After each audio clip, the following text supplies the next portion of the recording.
ॐ अज्ञानतिमिरान्धस्य ज्ञानाञ्जनशलाकया चक्षुरुन्मीलितं येन तस्मै श्रीगुरवे नमः। वाञ्छाकल्पतरुभ्यश्च कृपासिन्धुभ्येव च पतितानां पावनेभ्यो वैष्णवेभ्यो नमो नमः। नमो महावदान्याय कृष्णप्रेमप्रदायते कृष्णाय कृष्णचैतन्य नाम्ने गौरत्विषे नमः। हे कृष्ण करुणा सिन्धो दीनबन्धो जगत्पते गोपेश गोपिकान्त राधाकान्त नमोस्तुते। तप्त कांचन गौरांगी राधे वृंदावनेश्वरी वृषभानुसुते देवी प्रणमामि हरिप्रिये। वृंदायै तुलसीदेव्यै प्रियायै केशवस्य च कृष्ण भक्ति प्रदे देवी सत्यवत्यै नमो नमः। श्री कृष्ण चैतन्य प्रभो नित्यानंद श्री अद्वैत गदाधर शिवसदि गौर भक्त वृंद। हरे कृष्ण कृष्ण कृष्ण हरे हरे हरे राम राम राम हरे हरे। हरे कृष्णा। सर्वप्रथम मैं अपने गुरुपाद पद्म ओम विष्णुपाद अष्टोत्तर शत श्री श्रीमद् भक्ति वेदांत माधव गोस्वामी महाराज के चरण कमलों में अनंत कोटि दंडवत प्रणाम ज्ञापन करता हूँ। हम लोग श्रीमद् भगवद गीता के तीसरे अध्याय का 39वां श्लोक 39th श्लोक श्रवण कर रहे थे। आज हमारा उसको श्रवण करते हुए ही तीसरा दिन है। इस श्लोक में भगवान वही काम का स्वरूप बता रहे हैं कि काम किस प्रकार से ढकता है ज्ञान को हमारे।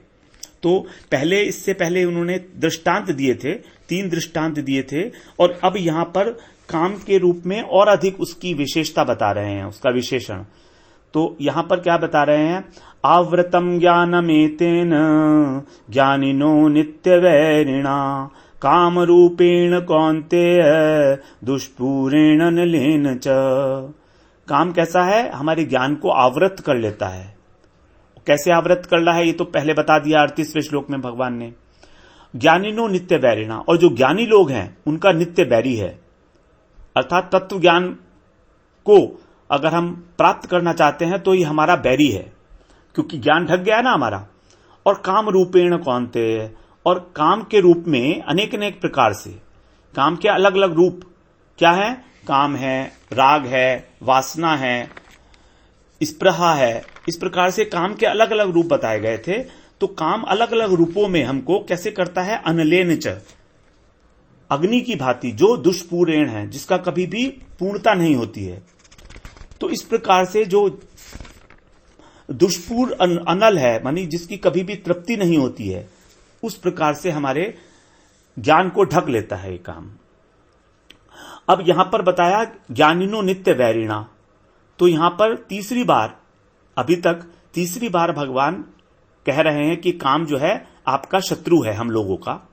तो अगर हम देखें, शांति से देखें, अगर हम विचार करें तो क्या है कि जो हमको हमारी वास्तविकता से दूर कर दे, हमारी उचित और अनुचित की जो पहचान करने की हमें एक सामर्थ्य है, स्वाभाविक है ना कि क्या ठीक है क्या गलत है, ये तो हम स्वभाव से जानते ही हैं।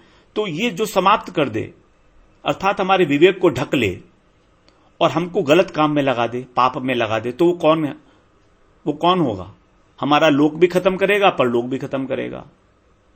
मतलब हमारे संसार के अंदर भी अपयश होगा, और परलोक में मतलब स्वर्ग तो मिलने का मतलब ही नहीं है, नरक में ले जाएगा हमको। तो ऐसा व्यक्ति कौन हो सकता है? ऐसी वस्तु क्या हो सकती है? क्या वो हम स्वीकार कर सकते हैं? नहीं कर सकते। ऐसी वस्तु को तो हम दूर से ही प्रणाम करेंगे, और अगर आ भी जाएगी तो उसको भगा देंगे।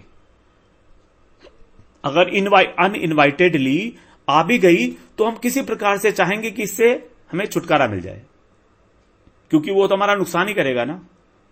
हम क्या अपना नुकसान कराना चाहते हैं? जब हम नुकसान नहीं कराना चाहते हैं तो फिर हमको इस प्रकार का जो हमारा ये व्यक्ति है, जो वस्तु है, ये इसको हम क्यों आश्रय दें?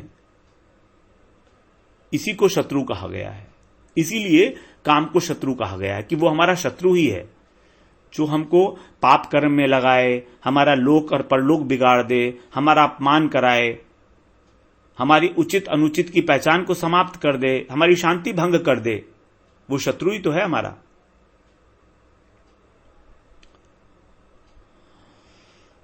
तो 37वें श्लोक में भगवान ने बताया था कि काम कैसा है, बहुत खाने वाला है और बहुत महान पापी है।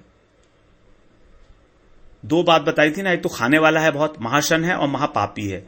अर्थात ये कैसा है, रजोगुण से उत्पन्न है, तो इसको तू क्या मान, अपना बैरी मान। ये सामान्य रूप से भगवान ने कह दिया। यहां पर भगवान सामान्य रूप से बता रहे हैं कि भाई शत्रु है तुम्हारा। ये शत्रु भी दो प्रकार के होते हैं ना, एक तो सामान्य शत्रु होता है और एक खास शत्रु होता है। सामान्य शत्रु को तो फिर भी हम लोग समझा सकते हैं किसी प्रकार, लेकिन जो कट्टर शत्रु होता है वो नहीं समझने वाला हमारी बात को, वो हमारी भाषा ही नहीं समझेगा। तो यहां 37वें श्लोक में भगवान ने इस काम को सामान्य व्यक्ति के लिए सामान्य सा शत्रु बता दिया, जबकि इस श्लोक में भगवान स्पेशली ज्ञानियों के लिए बता रहे हैं और साधारण शत्रु नहीं बता रहे हैं, नित्य बैरी। वहां पर बोला था बैरी सामान्य पुरुष के लिए, यहां पर बोल रहे हैं ज्ञानियों के लिए और कह रहे हैं नित्य बैरी। इस अंतर को आप देख रहे हैं ना। वहां पर वो स्टेटमेंट था भगवान का सामान्य पुरुष के लिए सामान्य बैरी, सामान्य शत्रु, और यहां पर स्पेशली ज्ञानियों के लिए, और सामान्य शत्रु नहीं है, नित्य बैरी है। अर्थात सामान्य लोग जो हैं वो कभी कभी अगर मान लो उनका विवेक जागृत हो जाए या उनको संसार की असारता का अनुभव हो जाए किसी समय, तो वो इसको बैरी मान लेंगे और इसको बैरी मान के इससे छुटकारा पाने के लिए कोशिश भी कर लेंगे।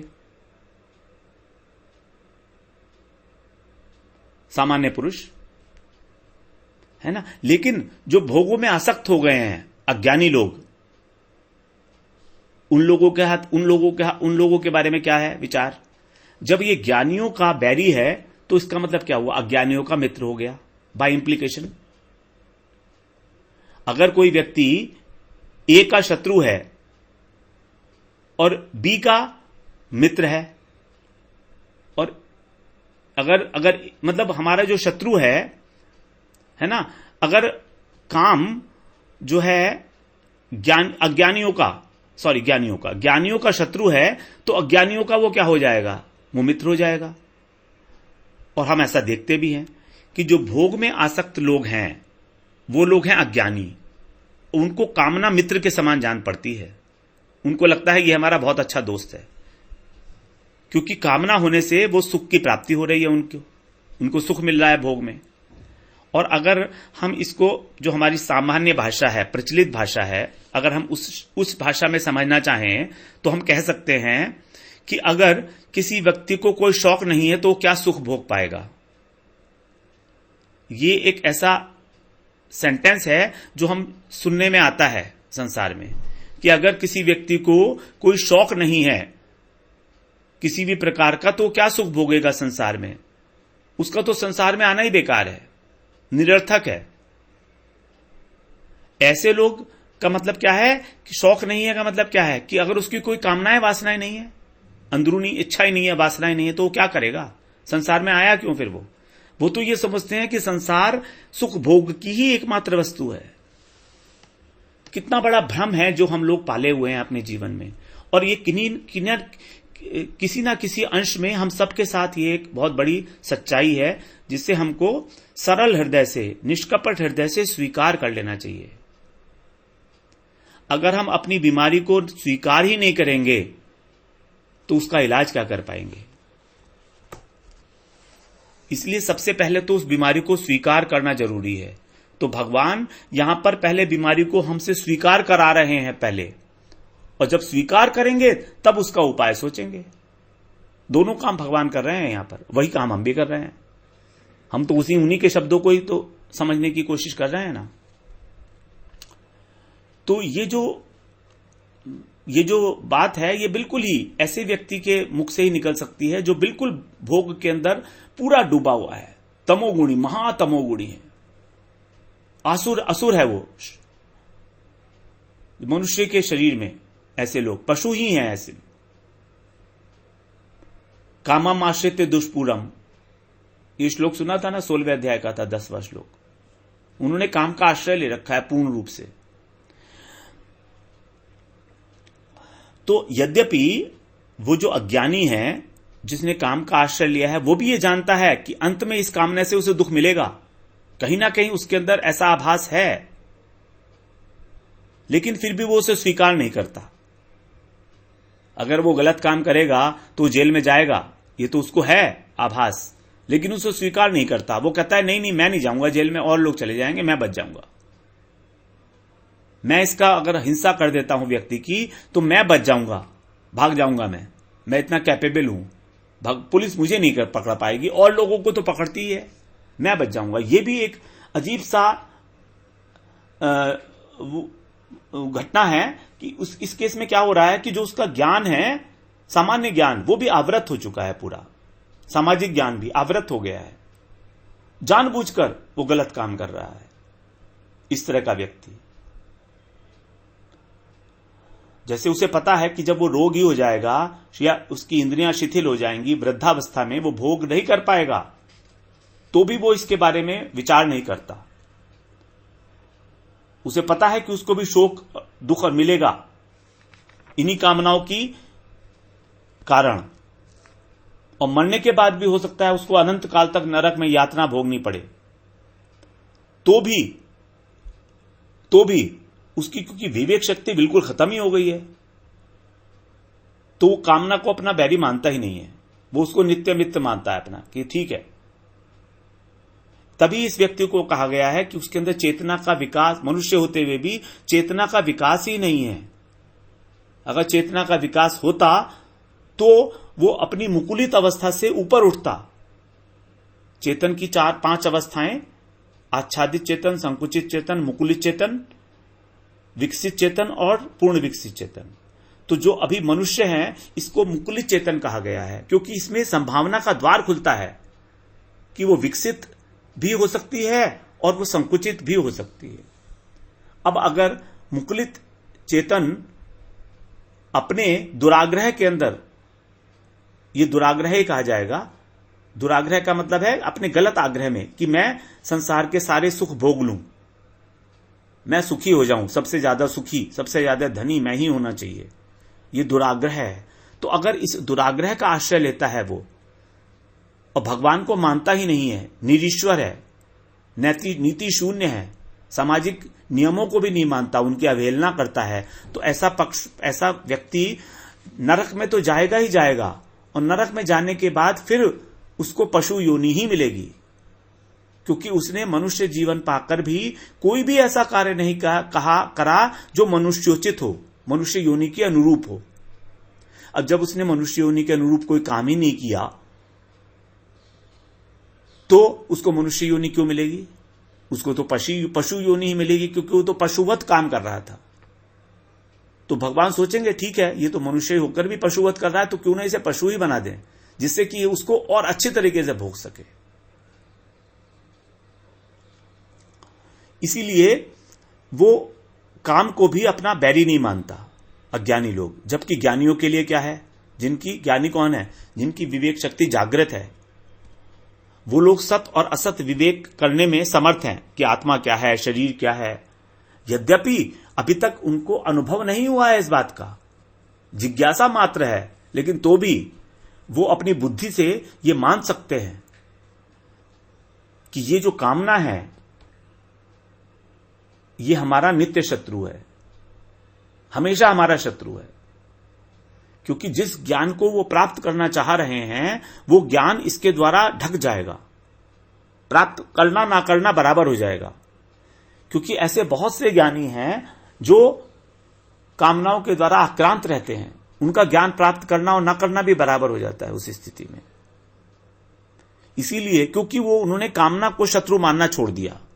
अगर कामना को शत्रु मानते तो उससे दूर रहते, उससे दूर रहने का प्रयास करते, पहले से अपनी अपना प्लानिंग करके रखते कि क्या करना है मुझको, अगर मैं कामना आएगी तो क्या कामना सताएगी तो मैं क्या करूंगा। वो लोग जो गलत समय उपस्थित हुआ उसका शिकार नहीं बनते टेम्पटेशन का। They won't succumb to the temptations of the body for sense gratification,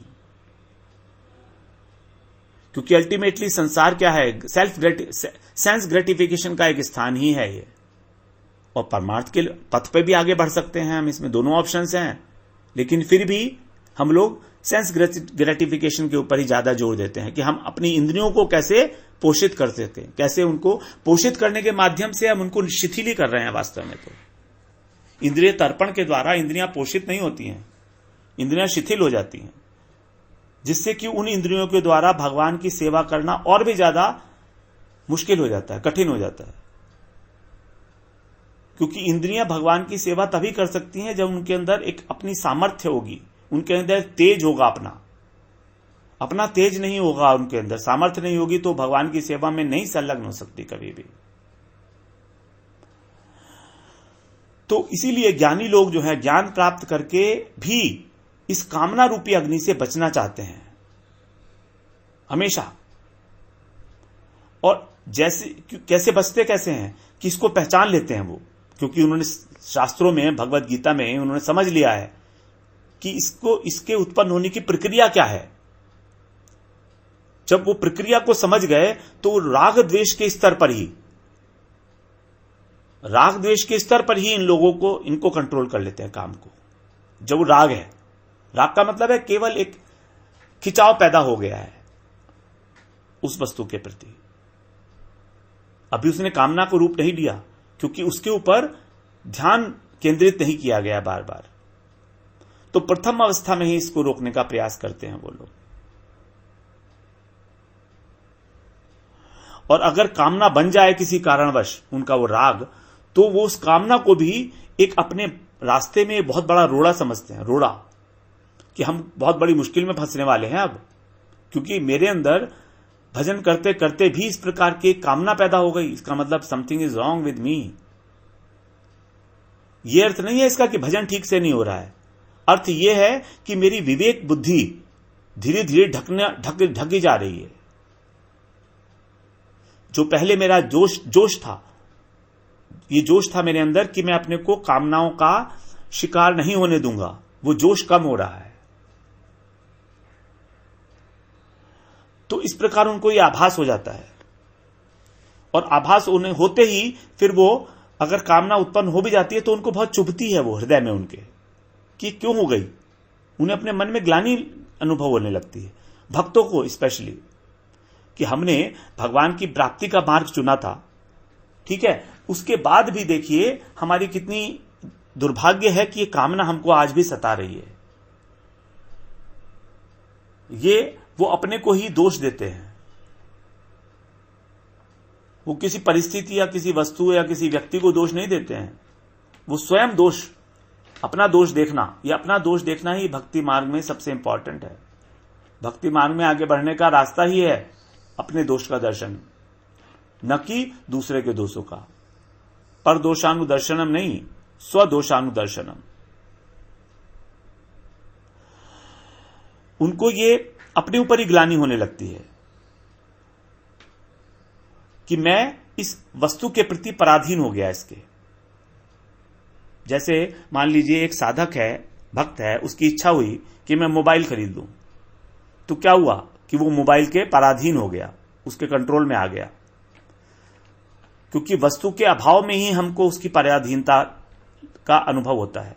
जब अभाव होता है तभी हम उसको चाहते हैं, उसकी चाह जो है, उसका अभाव का मतलब चाह होती है, अभाव से ही तो चाह पैदा होती है ना। तो अभाव ही जो है हमारा जो वस्तु है उसके प्रति पराधीनता का अनुभव कराता है हमको, और इस पराधीनता को साधक स्वीकार करने से इनकार कर देता है कि मैं पराधीन नहीं होऊंगा। अपने बल से, भगवान के बल से, भजन के बल से, गुरु के बल से ये काम हम खुद नहीं कर सकते हैं। जब तक हमारे अंदर एक आध्यात्मिक शक्ति नहीं आएगी जो केवल मात्र गुरु ही दे सकते हैं, वही हमारे अंदर एक संचरण करते हैं शक्ति का, तब तक हम लाख सोच लें कि हम लोग इस कामना को, इस राग को दबा लेंगे, कुछ नहीं होने वाला। अगर होना होता तो अभी तक हो चुका होता। कितनी ही बार हमने सोचा कि हम अब ऐसा करेंगे, ऐसा करेंगे, ऐसा करेंगे, लेकिन नहीं होता हमसे, क्योंकि हमारे अंदर शक्ति नहीं है उसको दबाने की। वो कामना बहुत प्रबल रूप में है। तो ऐसे स्टेज में वो भक्त स्वीकार ना करके और भगवान के द्वारा, गुरु के द्वारा जो शक्ति है, उस शक्ति के द्वारा ही अपने मन को समझाता है, युक्तियों के द्वारा, शास्त्रों की युक्तियों के द्वारा। शास्त्रों की युक्तियां बड़ी इंपॉर्टेंट हैं। शास्त्र क्योंकि प्रमाण है हमारे हर एक जीवन में, इसलिए शास्त्रों को जानना हमारे लिए अत्यंत आवश्यक है कि हमको क्या करना चाहिए और क्या नहीं करना चाहिए। अगर हम ऐसी दुर्गम परिस्थिति में फंस गए जहां हमको काम सता रहा है या किसी वस्तु को प्राप्त करने की एक बहुत तीव्र इच्छा पैदा हो गई है, तो हम क्या करें? कौन बताएगा हमको? क्या हमें कोई स्कूल में पढ़ाया जाता है ये बात? क्या हमारे माता पिता ने हमको ये शिक्षा दी है? क्या हमारे समाज ने हमें समझाया है? बल्कि समाज तो हमें उल्टी पट्टी पढ़ा रहा है कि किस तरह से ज्यादा से ज्यादा भोग साधन इकट्ठे किए जाएं। सारे दिन टेलीविजन के ऊपर यही चलता रहता है, एडवर्टीजमेंट्स, और this is the age of advertisement only. तो भक्त लोग देखिए कितना अच्छा करते हैं, इस एडवर्टीजमेंट युग का फायदा उठाकर ही भगवान की कथा सुन लेते हैं वो। अगर ये एडवर्टीजमेंट, ये मोबाइल या गैजेट्स नहीं होते तो कथा कैसे सुनते? तो भक्त कितने स्मार्ट होते हैं कि जो वस्तु उनके पतन का कारण बन सकती है, सामान्य मनुष्य के लिए पतन का कारण बनती है, उसी वस्तु को इस्तेमाल करके वो अपने जीवन में आगे बढ़ जाते हैं। यही है भक्तों की दक्षता। तो इस प्रकार भक्त अनेक युक्तियों से समझा लेता है अपने को कि उसको कभी भी धन के या किसी वस्तु के पराधीन नहीं होना है। लेकिन ये छूटना बहुत आसान नहीं है, बहुत कठिन है। तो यही है कामना के द्वारा जो हमारा विवेक ढका जाता है। अब हमारी सबकी एक ही विडंबना है हमारे जीवन की। वो विडंबना ये है कि हम लोग दुखे से बचना चाहते हैं। दुख से कोई चाहता है कि मुझे दुख हो? कोई नहीं चाहता। लेकिन हमको ये पता है कि काम के द्वारा हमको दुख की प्राप्ति होगी, तो भी हम काम को दुख छोड़ना नहीं चाहते। कितना ही समझा लिया जाए हम समझना नहीं चाहते। लेकिन अब हम भगवत गीता का जब इतने विस्तार में, इतने डिटेल में इसका अध्ययन कर रहे हैं, तो हमारी बुद्धि में यह बात अच्छी तरीके से घर कर जानी चाहिए कि कामना अपनी एक सीमा तक ही ग्रहण करने योग्य है। काम को उस सीमा के बाहर बिल्कुल अग्रहणीय है काम, वो हमारे दुख का कारण ही बनेगा। कामना के रहते हुए कभी स्वप्न में भी सुख नहीं मिल सकता। स्वप्न में भी परेशानी घूमते रहेंगे हम इधर उधर, क्योंकि कामना ही तो हमको चला रही है इस संसार में, इधर उधर भ्रमण करा रही है। और जो सुख लेने की कामना है, ये सामान्य जीवन में, सामान्य मनुष्य के जीवन में बहुत अधिकाधिक रूप से देखी जाती है। अधिकाधिक रूप से उसको अपने जीवन का उद्देश्य ये लगता है कि किसी न किसी प्रकार मैं अपने शरीर को सुख दे दूं या मन को सुख दे दूं। यही कारण है कि उस सुख लेने की कामना के कारण ही समाज के अंदर जो इतना ज्यादा जो मटेरियल प्रोग्रेस जो हो रही है, जिसको हम बोलते हैं सो कॉल्ड प्रोग्रेस जिसको बोलेंगे, तो ये हो रही है क्योंकि एक एक आइटम के 10-10 वैरायटीज पैदा हो गई हैं। मैन्युफैक्चरिंग फैक्ट्रीज लगती जा रही हैं गाड़ियों की, एक के बाद एक, एक के बाद एक। ये सुख लेने की कामना ही है। और ये कामना सामान्य पुरुष जब साधन करता है गुरु का आश्रय लेकर, तब भी उसके हृदय में कुछ समय तक रहती है, बहुत दूर तक रहती है। ऐसा नहीं है कि एकदम से खत्म हो जाएगी। अगर साधक उसमें वहीं पर उसमें सुख लेने लगे तो वहीं अटक जाता है। जो भी भक्त लोग हैं या ज्ञानी लोग हैं, वो अगर उन सुख सुविधाओं में लग गए तो वहीं अटक जाते हैं। फिर वहीं अटक जाते हैं। वो कहते हैं कि हमने तो ज्ञान प्राप्त कर लिया। ज्ञान प्राप्त करना कोई खास बात नहीं है। थोड़ी सी भी बुद्धि तेज होती है तो हम लोग उस ज्ञान को अर्जन कर सकते हैं, लेकिन उस ज्ञान को आचरण में लाना सबसे इंपॉर्टेंट होता है। तो सात्विक ज्ञान जो है, शास्त्रों का ज्ञान भी हमारे लिए सिर्फ एक बैसाखी की तरह से ही है। यह हमारे को भजन में आगे बढ़ने में सहयोग नहीं देता है, डायरेक्ट, इनडायरेक्ट देता है कि हमको गिरने से बचाता है, डायरेक्ट नहीं देता है। डायरेक्ट सहयोग कभी भी नहीं मिलता है इससे हमको। जो ज्ञान है, सात्विक ज्ञान, 14वें अध्याय में भगवान 6ठे श्लोक में बता रहे हैं, सुख संगेन बदनाति ज्ञान संगेन चानघ, कि हे अनघ, अनघ का मतलब होता है हे निष्पाप अर्जुन, निष्पाप। अनघ, अग का अर्थ होता है पाप और अनघ का होता है निष्पाप। तो हे निष्पाप अर्जुन, सुख संगेन बदनाति, ये जो ज्ञान है कैसे है, सुख के कारण हमको बांधता है। और ज्ञान संगेन, ज्ञान से और सुख से व्यक्ति बंध जाता है सतोगुण से। और भागवत में भी, गीता में ही 5वें अध्याय में भगवान 22वें श्लोक में बता रहे हैं, ये ही संस्पर्श जा भोगा दुख यो न एवते आद्यंतवंत कौन्तेय न तेषु रमते बुधः।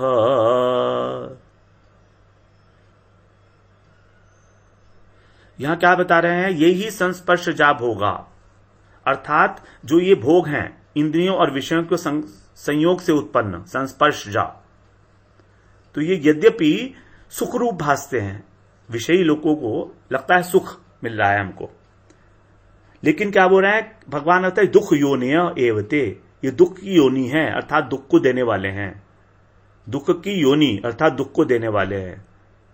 और कैसे है, अनित्य हैं, आने जाने वाले हैं, नाशवान है, आगमा पाइनो। अतः हे कौन्ते, बुद्धि मान पुरुष जो है वो इन प्रकार के सुखों में नहीं रमता। कौन सा सुख, ज्ञान का सुख, अर्थात वो उसके अंदर एंजॉय करने की कोशिश नहीं करता, उसमें रैलिश नहीं करता। वो ज्ञान प्राप्त करता है लेकिन वो उस ज्ञान के अंदर रैलिश नहीं करता। ज्ञान प्राप्त करना एक बात है और ज्ञान को प्राप्त करके उसके द्वारा मान सम्मान प्राप्त करके और अपना उसमें आनंद प्राप्त करना, अपना स्वार्थ सिद्ध करना, उसको बोलते हैं रमना। देखिए, ज्ञान प्राप्त होने के बाद उसकी दो ही गतियां हैं। या तो वो व्यक्ति उस ज्ञान को प्राप्त करके धीरे धीरे अपने आचरण में लाएगा और या फिर उस ज्ञान को प्राप्त करके पैसा कमाएगा, मान प्रतिष्ठा कमाएगा। ये दो ही गतियां हैं ज्ञान की। ज्ञान से डायरेक्ट किसी भी रूप से भगवान के दर्शन नहीं होते हैं, भगवान नहीं मिलते हैं ज्ञान से। इस प्रकार से जो सुख रूप भास रहे हैं ये लोग, ये जो हैं, लेकिन हैं दुख के कारण, दुख देने वाले हैं और अनित्य हैं, इसीलिए नित्य बैरी बताया भगवान ने इसको, कि ज्ञानियों के नित्य बैरी है। क्योंकि कोई भी बुद्धिमान पुरुष अपने शत्रु को घर बुला के उसकी सेवा नहीं करता। सेवा करता है क्या? नहीं करता। तो कामना की मृदु, अगर हम इसको अब शॉर्ट में समझें तो कामना की जो मृदु अवस्था थी उसमें व्यक्ति धन की प्राप्ति करने में न्याय अन्याय का विचार नहीं करता। धन की कामना की प्रथम अवस्था में, द्वितीय अवस्था में चोरी नहीं करता, डाका नहीं डालता, नहीं चोरी करता है, डाका भी डालता है द्वितीय अवस्था में, मध्य अवस्था में। और तृतीय अवस्था जब तीव्र हो जाता है काम, तब वो लोगों को जान से भी मार सकता है, हिंसा भी कर सकता है। तो इस प्रकार ये जो कामना रूपी शत्रु है ये सर्वनाश कर देता है हमारा, और इस लोक में तो देता ही है, मृत्यु के बाद भी महान दुख देता है, अर्थात नरक योनियों की प्राप्ति कराता है। इस प्रकार ये बताया कि काम किस प्रकार से हमको नचाता है और हमारा सर्वनाश कर देता है। फिर इसी को हम थोड़ा सा आगे समराइज करके कंक्लूड करते हुए आगे बढ़ेंगे। वांछा कल्पतरुभ्यश्च कृपा सिंधुभ्यैव च पतितानां पावनेभ्यो वैष्णवेभ्यो नमो नमः।